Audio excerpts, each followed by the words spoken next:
सबसे पहले खबरों को खबरदार के लेंस से देख लेते। पिछले 36 घंटे से राजनीतिक पार्टियां कश्मीर के चुनावी गणित वाला एग्जाम दे रही और एक दूसरे को फेल बता रही। अलग अलग पार्टियां जम्मू कश्मीर में जिला विकास परिषद चुनाव के नतीजों का विश्लेषण अपने अपने नजरिए से कर रही है। ऐसे में इस बात पर बहुत कंफ्यूजन हो गया है कि कश्मीर का चुनावी मैसेज आखिर है क्या। डीडीसी चुनाव में बीजेपी जीती है या फिर गुपकार गठबंधन जीता, किसका पलड़ा भारी रहा।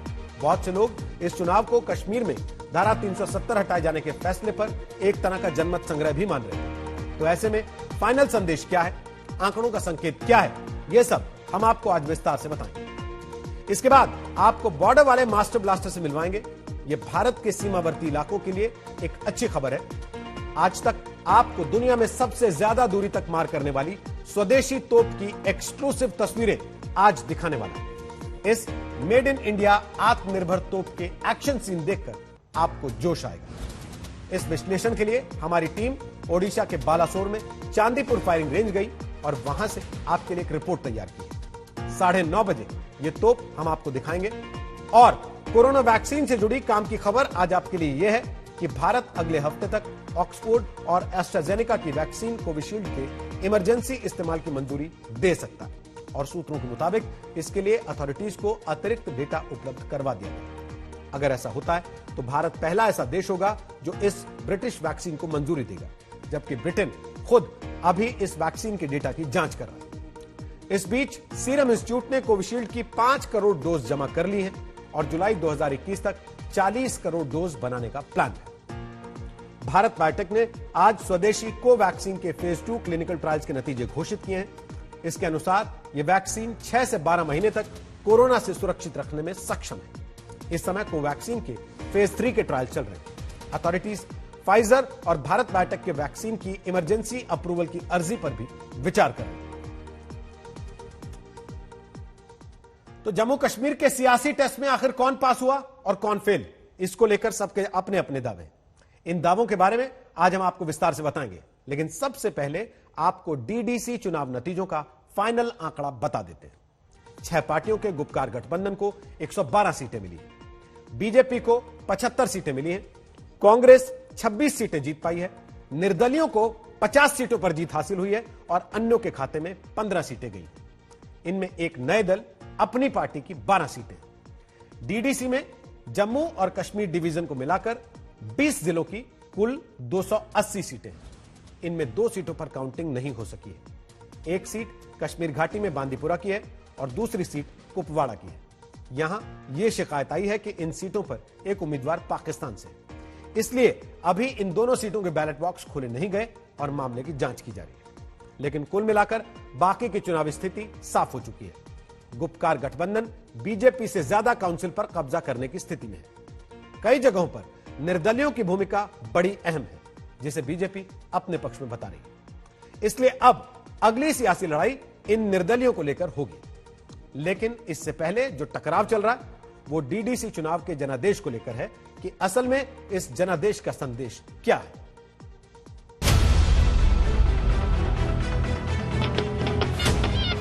बीजेपी पूरे स्टेट में सबसे बड़ी पार्टी बनकर आई है। किया ना मुकाबला इनने भी मैदान में, वहाँ मुंह की खानी पड़ी इनको।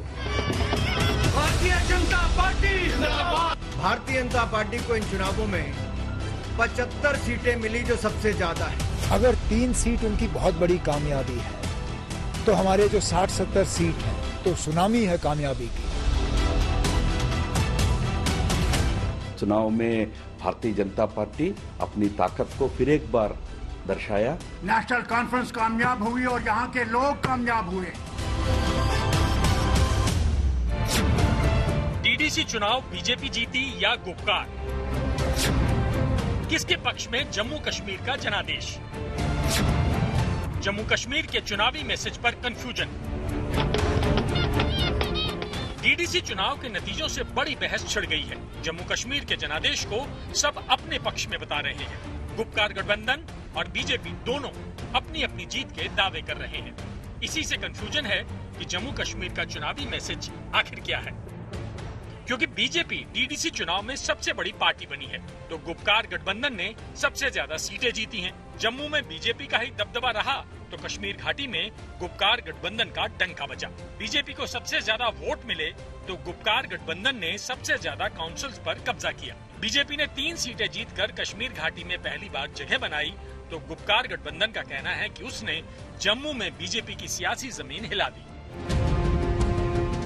यानी इन नतीजों को सब अपने अपने नजरिए से देख रहे हैं और सबको यही बता रहे हैं कि उन्हीं की जीत हुई है। बीजेपी अपनी जीत इसलिए भी बड़ी बता रही है कि जम्मू कश्मीर में पहली बार उसके खिलाफ 6 पार्टियां एक हो गईं और गुपकार गठबंधन बना लिया। फिर भी ये बीजेपी को रोक नहीं पाए। जिस तरह से देश भर में मोदी जी के खिलाफ कभी महागठबंधन होता तो कभी गठबंधन होता था, जम्मू कश्मीर में नया नाम गुपकार गैंग के रूप में दिया गया। बहुत सारे दल इसमें इकट्ठे हुए, लेकिन ये सब इकट्ठे होकर भी भारतीय जनता पार्टी और नरेंद्र मोदी जी को चुनौती नहीं दे पाए। बीजेपी यही कह रही है कि डीडीसी चुनाव में अगर सीटों और वोटों का आंकड़ा देखें तो विपक्षी पार्टियों से वो कहीं आगे हैं। सीटों में वो जम्मू कश्मीर की नंबर 1 पार्टी है और उसे इतने वोट मिले जितने वोट नेशनल कॉन्फ्रेंस, पीडीपी और कांग्रेस को मिलाकर भी नहीं मिले। बीजेपी का वोट शेयर 38.74% रहा। गुपकार गठबंधन को 32.46% वोट ही मिले। बीजेपी को कुल 4,87,384 वोट मिले तो नेशनल कॉन्फ्रेंस, पीडीपी, कांग्रेस को कुल मिलाकर 4,77,000 वोट मिले। ये आंकड़े ही चुनावी नतीजों का संदेश साफ साफ बता रहे हैं। ये जो बार बार गुपकार अलायंस की विक्ट्री बताया जा रहा है, तो पहली बात आप जान लें कि वो अलायंस भाजपा से अकेले नहीं लड़ने की कमजोरी के कारण बना था।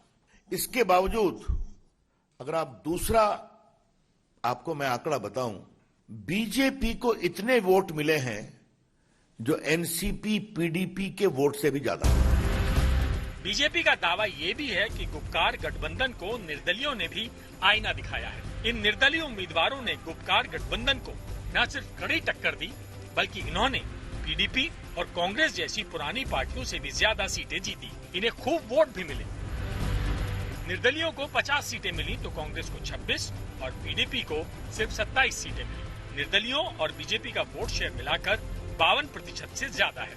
पीडीपी जैसी पुरानी पार्टी को निर्दलियों से भी कम वोट मिले। उसका वोट शेयर सिर्फ 4.4% रहा। यहाँ तक कि अपनी पार्टी जैसी नए दल को पहले ही चुनाव में 3% वोट मिला। कांग्रेस के प्रदेश अध्यक्ष गुलाम अहमद मीर के बेटे नसीर अहमद मीर अनंतनाग से चुनाव हार गए। ये सब परिवारवाद की राजनीति और कश्मीर में गुपकार गठबंधन के खिलाफ गुस्सा है। वही महबूबा मुफ्ती जो कहती थी तिरंगे को नहीं फहराएंगी, यहां की जनता ने उनको केवल 4.4% वोट दिया है। कांग्रेस मात्र 11% वोट शेयर पर रह गई, जबकि इंडिपेंडेंट का वोट शेयर 13.6% है। यानी कि इंडिपेंडेंट भी कांग्रेस और पीडीपी से आगे निकल गए और भारतीय जनता पार्टी और इंडिपेंडेंट को मिलाएंगे तो 52% से ज्यादा वोट शेयर केवल भारतीय जनता पार्टी और इंडिपेंडेंट्स का बनता है। यह भी साफ पता चलता है कि जम्मू कश्मीर की जनता ने गुपकार गैंग को सिरे से नकार दिया। लेकिन हार जीत से अलग चुनाव नतीजों का सबसे बड़ा संदेश यही है कि डीडीसी के कामयाब चुनाव होने से अलगाव और आतंक को करारा तमाचा लगा है। कश्मीर में 1.5 साल से ठप राजनीतिक प्रक्रिया बढ़ी है। डीडीसी जैसे चुनाव की पहल हुई, लोगों ने इसमें हिस्सा लिया है और चुनाव से नई कश्मीर की नई लीडरशिप निकली है। जम्मू से सुनील जी भट्ट के साथ अशरफ वानी, श्रीनगर, आज तक। हालांकि इस बहस के बीच कश्मीर घाटी में बीजेपी की सियासी एंट्री और वहां पर न सिर्फ खाता खुलना बल्कि 3 सीटें जीतना बीजेपी के लिए जोश बढ़ाने वाली बात है। बीजेपी ने पुलवामा, बांदीपुरा और श्रीनगर में डीडीसी की एक सीट जीती है। श्रीनगर, बांदीपुरा और शोपियां की एक सीट पर वो दूसरे नंबर पर रही है। ये वो इलाके हैं जहां बीजेपी के लिए कैंडिडेट ढूंढने से लेकर प्रचार करने तक सब कुछ बहुत मुश्किल था। लेकिन उन्होंने न सिर्फ उम्मीदवार खड़े किए बल्कि पूरी ताकत से प्रचार किया। उन्हें वोट भी मिले और सीट भी मिली। कश्मीर घाटी में बीजेपी की एंट्री को उसके विरोधी बहुत तवज्जो नहीं दे रहे। उन्हें लगता है कि बीजेपी डीडीसी चुनाव के जनादेश को अपने पक्ष में दिखाने की कोशिश कर रही है, जबकि सच्चाई यह है कि बीजेपी के गढ़ जम्मू में ही उसका जनाधार खिसक गया है। चुनावी नतीजों पर बीजेपी की अपनी आंकड़ेबाजी है। और गुपकार गठबंधन बीजेपी को आईना दिखा रहा। गुपकार गठबंधन ने सबसे ज्यादा सीटें जीती हैं और यह गठबंधन 370 के मुद्दे पर बना था, इसलिए अब वो इस जनादेश को 370 के पक्ष में बताने की भी पूरी कोशिश कर रहे हैं। जो इस इलेक्शन में बीजेपी की हालत खराब हुई, मुझे नहीं लगता है वो अब जल्दबाजी में असेंबली का इलेक्शन कराएंगे। हमारी परफॉर्मेंस इतनी अच्छी रही और पीजीडी की जो कंबाइंड परफॉर्मेंस रही, नेशनल कॉन्फ्रेंस की, पीसी की, वो बहुत अच्छी रही और I am really very happy. ये कामयाबी हमारी नहीं है, ये कामयाबी आपकी है। डीडीसी चुनाव के नतीजों से गुपकार गठबंधन भी जोश में है, क्योंकि जम्मू कश्मीर में उनका नया सियासी फॉर्मूला हिट हो गया। पहली बार किसी चुनाव में 6 पार्टियां एक साथ आईं। नेशनल कॉन्फ्रेंस और पीडीपी ने सियासी दुश्मनी भुलाई और इसी का नतीजा था कि वो बीजेपी का मुकाबला कर पाए और अपनी सियासी जमीन बचाने में कामयाब भी रहे। गुपकार गठबंधन ने डीडीसी चुनाव में सबसे ज्यादा सीटें जीती हैं। बीजेपी के विरोधी दल कम से कम 12 जिलों की काउंसिल पर कब्जा करने की स्थिति में है। बीजेपी के हाथ में 6 जिले ही आए हैं। 2 जिलों में निर्दलियों के हाथ में बहुमत की चाबी है, यानी बीजेपी के मुकाबले गुपकार गठबंधन काफी आगे है।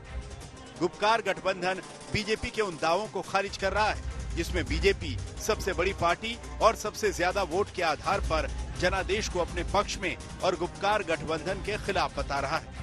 गुपकार गठबंधन का कहना है कि कश्मीर घाटी में बीजेपी की एंट्री को भी बढ़ा चढ़ा कर बताया जा रहा है, क्योंकि अगर बीजेपी ने गुपकार गठबंधन के गढ़ कश्मीर घाटी में पहली बार 3 सीटें जीती हैं, तो गुपकार गठबंधन ने बीजेपी के गढ़ जम्मू डिवीजन में करीब 35 सीटें जीती हैं। गुपकार गठबंधन का दावा है कि यह स्थिति तब है जब उन्हें इलेक्शन कैंपेन का टाइम नहीं मिला, उनके खिलाफ दुष्प्रचार किया गया, उनके उम्मीदवारों को सुरक्षा नहीं दी गई, वो खुलकर प्रचार नहीं कर पाए, जबकि बीजेपी ने अपने बड़े बड़े नेताओं को कैंपेन में उतारा था। कई केंद्रीय मंत्री मोर्चे पर लगाए गए थे, लेकिन जम्मू में ही बीजेपी का जनाधार घट गया है। इस इलेक्शन ने साबित किया है कि आप नेशनल कॉन्फ्रेंस के खिलाफ, नेशनल कॉन्फ्रेंस की क़यादत के खिलाफ जो भी हरबे इस्तेमाल करो, जो भी साजिशें रचाएं, आप कभी हमें मर मिटाने में कामयाब नहीं होंगे। करिए अपनी साजिशें, करिए अपना प्रोपेगेंडा, लेकिन इस शिकस्त के बाद वो शायद इलेक्शन का ब्यूगल नहीं बजाएंगे। तो हमारे पास मौका है जमात को मजबूत करने का। बीजेपी को डीडीसी चुनाव में सबसे ज्यादा वोट मिले, लेकिन इसे भी विपक्षी पार्टियां ज्यादा तवज्जो नहीं दे रही। ज्यादा वोट मिलने की बात पर उनका तर्क ये है कि घाटी में कम वोटिंग होती है और जम्मू में ज्यादा वोटिंग, इसीलिए बीजेपी को अपने गढ़ में ज्यादा वोट मिले। चुनाव नतीजों के बाद विरोधी बीजेपी पर हमलावर हैं।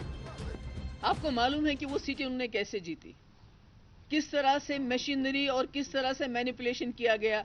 बालाहमा की सीट में जो पीएजीडी का कैंडिडेट था उसके कागज रिजेक्ट किए गए। इसी तरह आपकी तुलैल की सीट, आपको पता है वहां ज्यादा फोर्सेस का जमावड़ा रहता है, वहां क्या हुआ वो एक अल्लाह ताला जानते हैं और वो जानते हैं। तो इसलिए जो इन्होंने सीटें जीती वो किस तरह जीती, इनके मिनिस्टर यहाँ 1 महीने से टेंट लगाए हुए थे। कितना पैसा गया, कितना मसल पावर गया, कितना मैनिपुलेशन गया, वो आप भी जानते हैं, हम भी जानते हैं। गुपकार गठबंधन कश्मीर में 370 की बहाली के मुद्दे पर बनाया गया था, इसीलिए अब वो डीडीसी चुनाव में जीत को इसी से जोड़ रहा है। लेकिन बीजेपी का साफ कहना है कि 370 इतिहास हो चुका है। कश्मीर ने विकास के लिए वोट किया है। लोगों ने वर्षों के बाद मरकज का पैसा पंचायत में पहुंचा है, मरकज मतलब सेंट्रल गवर्नमेंट, और काम हुआ है।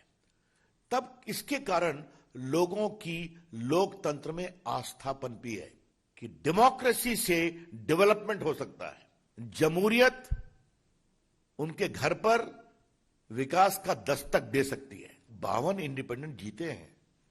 ये बहुत से वो हैं जिन्होंने बड़ी हिम्मत के साथ, हमारे भी समर्थक हैं, बड़ी हिम्मत के साथ आतंकवादियों के खिलाफ खड़े होने की ताकत दिखाई है। और इससे मैं क्या देख रहा हूं, कश्मीर की नई लीडरशिप डेवलप हो रही है। उम्मीद और भरोसा यही है कि डीडीसी चुनाव कश्मीर में आगे का रास्ता दिखाएंगे। जमीनी स्तर पर लोकतंत्र में भागीदारी बढ़ेगी और विकास का एजेंडा चलेगा तो अलगाव और आतंक का एजेंडा ध्वस्त होगा। इसीलिए ये चुनाव किसी पार्टी की जीत नहीं बल्कि भारत की जीत है, भारत के लोकतंत्र की जीत है। आज तक ब्यूरो। एक पुरानी कहावत है, युद्ध के मैदान में जीत हार का फैसला तोप करती है। इस कहावत को भारत की बोफोर्स तोप ने करगिल के युद्ध में हकीकत बनाया था। आज 21 वर्ष बाद भी जब कभी देश में तोप की बात होती है तो करगिल युद्ध में दुश्मन के ठिकानों पर गोले बरसाती बोफोर्स तोप की तस्वीरें ही याद आती हैं। लेकिन आज हम आपको उस तोप के बारे में बताएंगे जिसका एक्शन देखने के बाद आप बोफोर्स तोप का एक्शन भूल जाएंगे। विश्लेषण से पहले आप भारत की संपूर्ण स्वदेशी हॉवित्जर तोप के एक्शन का एक छोटा सा ट्रेलर देख लीजिए। इससे आपको पता चलेगा कि आत्मनिर्भर तोप कैसे दुश्मन के खेमे में शोक की डिलीवरी कर देगी।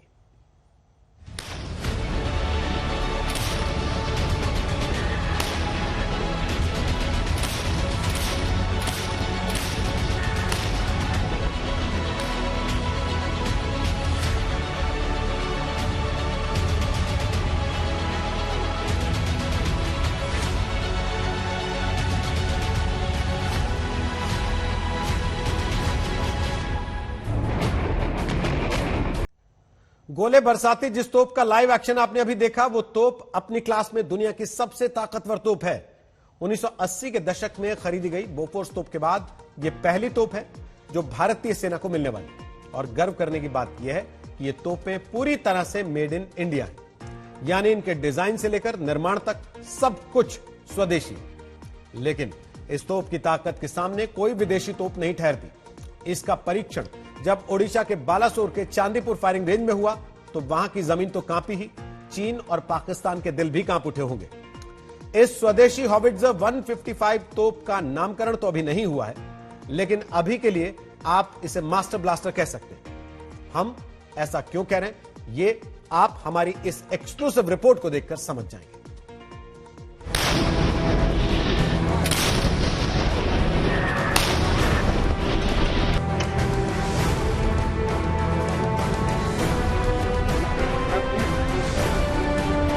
आज हम आपको आज तक पर एक्सक्लूसिव एक ऐसी हॉवित्जर तोप की फायरिंग दिखाने जा रहे हैं जो दुनिया में सबसे लंबी दूरी तक फायरिंग करती है।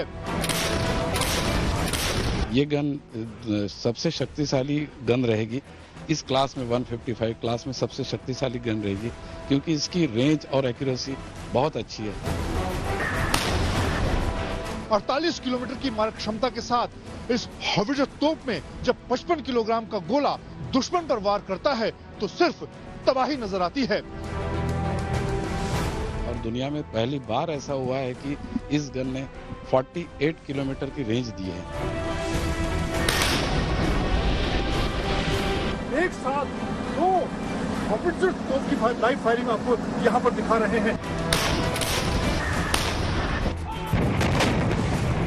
भारत में जब भी तोपों की बात होती है तो करगिल युद्ध में दुश्मन पर आग उगलती मेड इन स्वीडन बोफोर्स तोप की याद आती।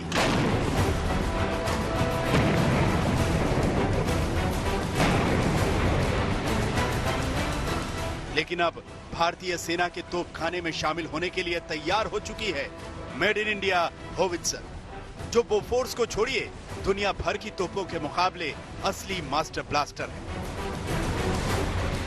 और ये बात सिर्फ कहने की नहीं बल्कि महसूस करने की है।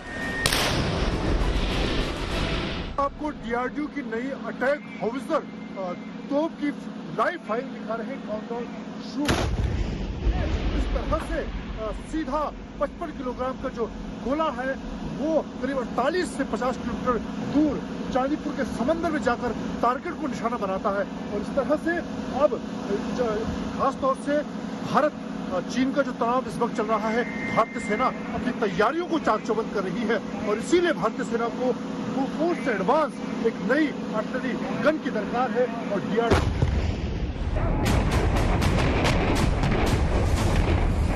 बोफोर्स तोप के बाद भारतीय सेना के तोपखाने में कभी कोई नई तोप नहीं आई, लेकिन देर आए दुरुस्त आए वाली कहावत इस संपूर्ण स्वदेशी advance towed artillery gun system पर एकदम सटीक बैठती है। 48 किलोमीटर तक टारगेट को हिट करने में सक्षम, खुद 25 किलोमीटर प्रति घंटे की रफ्तार से मूव करने की काबिलियत और 55 किलोग्राम तक के गोलों से सटीक निशाने लगाने का दम। मेड इन इंडिया ATAGS तोप पाकिस्तान बॉर्डर पर पोखरन के रेगिस्तान से लेकर चीन बॉर्डर पर सिक्किम की बर्फीली चोटियों पर तक अपनी ताकत का ट्रेलर दिखा चुकी है। हम आपको इस हावित्जर तोप की मारक क्षमता से रूबरू करवाते हैं। 48 किलोमीटर दूर तक ये तोप निशाना साध सकती है। ये इसके गोले रखे गए हैं। 48 किलोग्राम वजन के ये गोले दुश्मन के किसी भी बड़े से लेकर छोटे ठिकाने को आसानी से नेस्तनाबूद कर सकते हैं। कंक्रीट के बड़े बंकर से लेकर छोटे से बड़े दुश्मन के किसी भी बेस को ये आसानी से नेस्तनाबूद कर सकते हैं। और अगर इसकी अब तक की मारक क्षमता की बात करें तो न सिर्फ यहाँ बालासोर बल्कि राजस्थान की तपती हुई गर्मी के अंदर भी से लेकर चीन से लगने वाली सिक्किम सरहद पर अब तक 2000 से ज्यादा गोले ये हावित्जर तोप दाग चुकी है। सारे पैरामीटर्स जो गन के होते हैं मैंने आपको जो लिस्ट करवाए हैं, accuracy, consistency, rate of fire, range और मोबिलिटी, इन सारे पैरामीटर, सारे मापदंडों पे ये सबसे आगे उभर के आई है गन। तो डेफिनेटली मतलब आप यदि फ्यूचर के 10 साल देखेंगे या 20 साल देखेंगे, ये गन बहुत उभर के सामने आने वाली है। इस advance towed artillery gun system यानी ATAGS अटैक्स को DRDO ने डेवलप किया है, जिसे 2 प्राइवेट कंपनियों भारत फोर्स और टाटा एडवांस सिस्टम लिमिटेड ने मिलकर बनाया है। भारतीय सेना को इस समय कुल करीब 1800 तोपें चाहिए और भारत की तैयारी तोपों की इस कमी को इस हावित्जर तोपों के जरिए पूरा करने की है, जो बोफोर्स से 1000 गुना बेहतर है और सबसे बढ़कर आत्मनिर्भर भारत की ब्रांड एम्बेसडर भी। तो बोफोर्स में रेंज कम है और इलेक्ट्रो हाइड्रोलिक ड्राइव टेक्नोलॉजी पे बनी हुई है और बोफोर्स का काम 1985 से लेके मैं कहना चाहता हूँ कि 2005-2010 में ख़त्म हो चुका है और अभी देश को ऐसे गन्स की ज़रूरत है जो ज़्यादा डीप स्ट्राइक कर सके, लॉन्ग रेंज तक जा सके और ज़्यादा एक्यूरेट हो, प्रिसाइज हो और नए प्लेटफॉर्म पे बिल्ड हो। तो ये गन उन सारी चीज़ों को कंबाइन करती है। भारतीय सेना को अगले 2 साल के अंदर 200 ATAGS तोपें मिल जाएंगी, जिन्हें भारत चीन से लगते बॉर्डर पर अरुणाचल प्रदेश और लद्दाख में ऊंची चोटियों पर तैनात किया जा सकता है, जहां ये तोप कैसे दुश्मन के इरादों पर गोले बरसा सकती है, इसका ट्रेलर एक बार फिर देख लीजिए।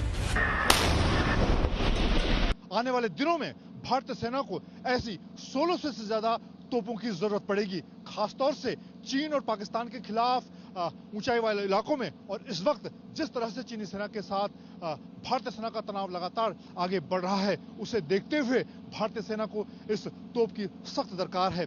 खासतौर से लंबे समय से भारतीय सेना बोफोर्स तोप की जगह पर ऐसी लंबी दूरी की मार करने वाली तोप की तलाश कर रही थी। कैमरामैन संजय चौधरी के साथ मंजित नेगी, बालासोर, आज तक। देश में तैयार इस हावित्जर तोप का यह आखिरी ट्रायल था। अब इस क्लास के एडवांस तोप किसी अन्य देश से खरीदने की जरूरत नहीं रह जाएगी। इसके अलावा भारत बोफोर्स का अपग्रेडेड और देसी वर्जन यानी धनुष तोप भी तैयार कर रहा है, जिसका फाइनल ट्रायल जारी है। धनुष तोपें भी जल्दी भारतीय सेना में शामिल होने लगेंगी, यानी भारतीय सेना में पिछले करीब 35 वर्षों से चल रहा तोपों का सूखा अब खत्म होने वाला है। और सबसे खास बात यह है कि स्वदेशी तोपें अब भारतीय सेना को आत्मनिर्भर बनाएंगी। मेड इन इंडिया हावित्जर तोपों को सबसे पहले चीन बॉर्डर पर लद्दाख में तैनात किया जा सकता है। वैसे आज आर्मी चीफ ने भी लद्दाख का दौरा किया है और वहां LAC पर चीन से तनाव को लेकर भारतीय सेना की तैयारियों का जायजा लिया। आर्मी चीफ ने वहां 14,000 फीट की ऊंचाई पर रेचिनला इलाके का दौरा किया और वहां -40 डिग्री की ठंड में तैनात फायर एंड फ्यूरी के जवानों से मुलाकात की। आर्मी चीफ ने जवानों को क्रिसमस और नए साल की बधाई भी दी। आर्मी चीफ ने LAC पर तैनात किए गए आर्मी के टैंक्स का भी जायजा लिया। इसके पहले भी जब LAC पर तनाव अपने चरम पर था, तब भी आर्मी चीफ ने कई बार लेह लद्दाख पहुंचकर जवानों का हौसला बढ़ाया था। हालांकि हालात अब भी बेहतर नहीं है। अभी तक 8 राउंड की बातचीत हो चुकी है। आखिरी बार दोनों देशों के बीच 6 नवंबर को कमांडर लेवल की बात हुई थी, जिसमें दोनों देशों ने अपने जवान पीछे हटाने का प्लान बनाया था लेकिन चीन की तरफ से तनाव घटाने की कोशिशें नहीं हुई। अब भी एलएसी पर दोनों तरफ भारत और चीन के 50-50 हजार सैनिक तैनात हैं और ऐसा पहली बार है जब इतनी ठंड में भी दोनों देशों की तरफ से एलएसी पर इतनी बड़ी संख्या में जवान तैनात रखे गए। तो आपने तोपों की गर्मी देख ली, आपने बॉर्डर पर माहौल की गर्मी देख ली, अब खबरों की दिशा को ठंड की तरफ मोड़ते हैं। उत्तर भारत में तो हर किसी के दिमाग में ठंड ट्रेंड कर रही है। उत्तर भारत की ठंड पहाड़ों से आ रही है। कश्मीर में बीते दिनों बर्फबारी हुई थी, इसी के बाद से ठंड बढ़ गई है। कश्मीर में फिलहाल बर्फबारी तो नहीं हो रही, लेकिन पारा 0 के नीचे गिर रहा है।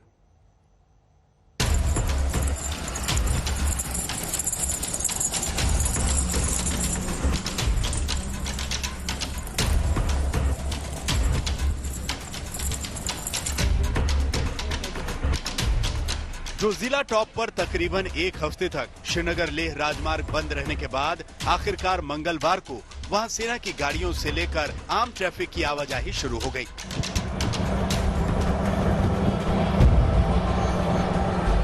ग्यारह 11,500 फीट की ऊंचाई वाले जोजिला टॉप के इलाकों में पिछले हफ्ते भारी बर्फबारी ही नहीं हुई, बल्कि एवलांच भी आए थे।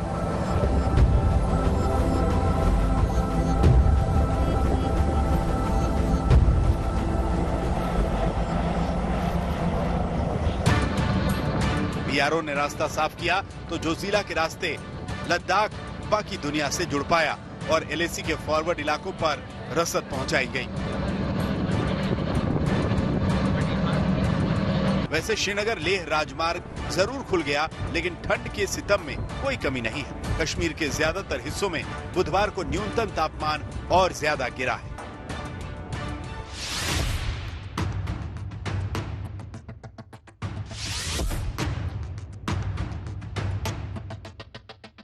बारह दिसंबर को भारी बर्फबारी के बाद कश्मीर में मौसम सूखा और कड़ाके की ठंड वाला रहा। रात का तापमान 0 डिग्री सेल्सियस से नीचे जा रहा है। मौसम विभाग के मुताबिक क्रिसमस तक बर्फबारी नहीं होगी, लेकिन 26 और 27 दिसंबर को ऊपरी इलाकों में बर्फबारी हो सकती है। इस बीच कश्मीर में चिलई कलां की शुरुआत सोमवार को हो गई है। कश्मीर में चिलई कलां के 40 दिन मौसम के सबसे ठंडे दिन माने जाते हैं। हालांकि चिलई कलां को कश्मीर के लोग उत्सव की तरह मनाते हैं।